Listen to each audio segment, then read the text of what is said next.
જી sir બોલો sir. ગઈ તારીખ 17 અને 18ના રાત્રિના દરમિયાન અમરેલી જિલ્લાના વડિયા તાલુકાના ડુંડિયા પીપળિયા ગામ જે ડબલ મર્ડર થયેલ હતો, જેમાં એક 85 વર્ષના દાદા અને 80 વર્ષની એની બીવી, એ બંનેને બહુ જ નિર્ઘનતાથી અમુક લોકોએ મારેલ હતો. બનાવ 17 અને 18ના રાત્રના હતો, પરંતુ એ બનાવ જે જાહેર 18ના સાંજે થયો હતો.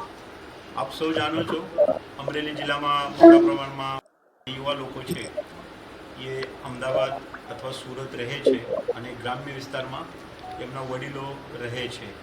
ભૂતકાળમાં પણ અમરેલી જિલ્લામાં આ પ્રકારના બનાવ બનેલ છે. અમરેલી પોલીસની local crime branch, special operation group, બીજા નાયબ પોલીસ અધિક્ષક કક્ષાના અધિકારી પેરોલ ફરલોએ આ તમામ ગુના ડિટેક્ટ કરવા માટે ભૂતકાળમાં પણ બહુ જ મહેનત કરેલ છે. આ બનાવ બાબતે આ બનાવ જાહેર થતાં એક સેન્સિટિવ બનાવ હતો